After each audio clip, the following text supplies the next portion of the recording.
a child, I always wanted to have a bike, but I think my mum just thought I just wasn't sensible enough. I don't know if that's fair, you know, and looking back, I think that she was completely wrong. But I remember my sister getting a bike and I never had one.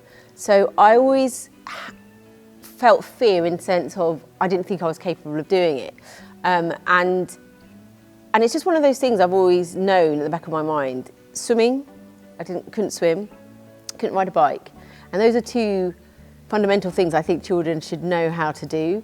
So I always felt a little bit wary of being a go-getter, because I think those are quite basic things and then you can move on to it. But if you can't even do those sort of things. I remember, even before I decided to take on the challenge Tour de Celeb, my stepdad, when he first joined the family, he was very active and stuff. And then a few years back, he went to the doctor and they said to him he had high blood pressure and he was going to have to go on medication. And he said, I'm not going to do that. I'm going to change my lifestyle. So he got himself a bike and then just started cycling. And I remember thinking, I knew he could ride a bike anyway, but he hadn't done it for a long, long time. And within months, he brought his blood pressure down. He'd lost so much weight. He was cycling everywhere, cycling to work. So when Channel 5 approached me and said, do you want to do this show? He came into my thoughts and also my children, because I didn't want them to have that setback that I had, all those fears. So I was like, I don't want to be that parent who encourages their children to do things but can't do it themselves. I ummed and ahed about it, and I think when they said, you know, you were going to cycle a section of the Etap, if I'm honest, I don't think I really understood or grasped exactly what I had signed up to do. For anyone who watched the show, I was the weakest. Me and I think Lucy Mecklenburgh were probably, I think she knew how to ride a bike, but she'd not, again, she's fit, but she'd never used those muscles and, you know, been put under such physical stress before. There were days where I would just be crying and I'd think I've bitten off more than I can chew and feel really low. And I don't know, then I just thought about, I would hate to think that I'd signed up something and I didn't achieve it.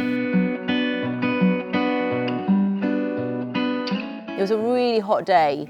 They closed one of the coals. It was still epic. And I just remember just keep going, keep digging. And that's what I did. But it was really hot and a lot of people struggled. And I remember just cycling, seeing like pros stopping because they couldn't handle it, thinking, okay, I'm still going. And so it was almost like the hare and the tortoise. I just did it. Amazing. I was very conscious I did not want to get in the broom wagon, which I didn't. And I finished. And I didn't finish last out of the group who were training. So it was massive. It was, there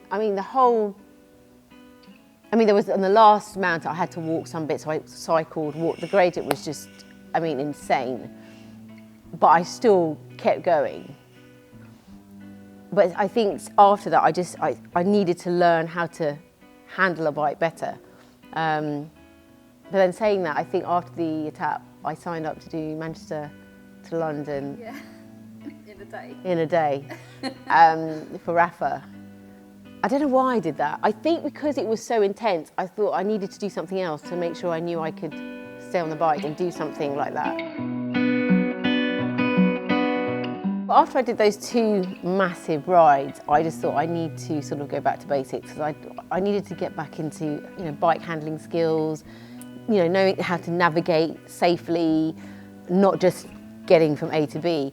So I had a Trek bike. Oh my gosh, I loved that Trek bike. It was so smooth and just amazing. And also, if you have a lovely bike, you want to stay on it and ride it and get that feeling.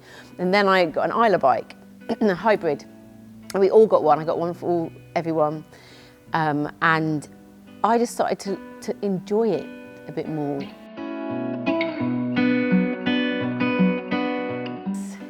Again, it's another intensive environment where you're cooking not in your own kitchen, not with your own utensils, food that you don't know necessarily you've cooked before.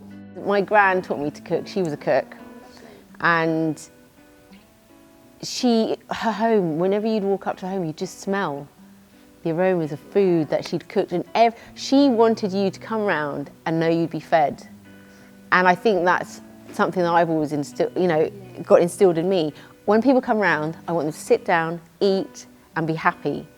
And I think as you get older as well, you get more into that. You're growing up, you're going out and stuff, but it's always been there.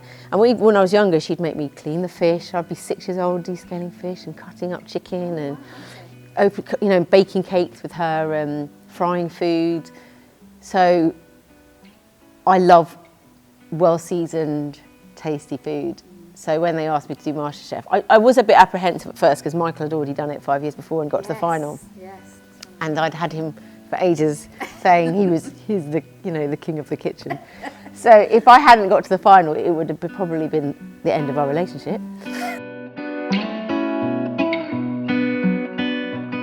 Waitrose Weekend, they approached me and said, will I do some articles for them? So over the last couple of years, I've been trying new things.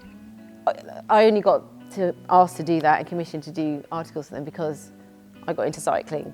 And I think they like the fact that it was something that I've taken up later on in life and see the benefits of it. So I write for a range of things. We talk about cycling cafes, we talk about mountain biking, road biking, and one of the last ones I did was about tandem riding, which I had to rope my other half into doing.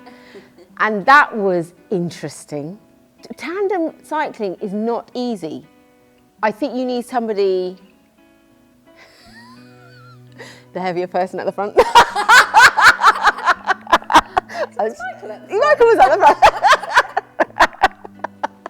He's going to hate me. Because it's a bit difficult. So it is, because it's all about balance and trust. And I think because I haven't cycled for the majority of my life, I've had to focus a lot and be aware of everything around me. And then to be at the back was quite difficult because you can't see in front of you. So I think with tandem riding can be brilliant. Once you get into the rhythm and you get someone you can trust, it can be amazing. But it is hard work. And a totally different perspective on cycling, but it is more about fun. Although I know there are some competitive tandem races out there and stuff. But it was great. But you should have seen the arguments. But as soon as we got on it, literally we were off it straight away. So we were like, look, we don't want to fall out here, so let's focus. And also what the stoker has to do is make sure they instruct when there's going to be a hole in the road, when you want to turn right, when you want to turn left. And also you have to have confidence in that you lean with the bike as well. So it was fun. I think we will do it again, but there was a lot of screaming. On my part. Slow down! Where are we going? But you came out the other side and you're still married. So yes. Exactly. But it is fun. And we did enjoy that, and I wrote about it.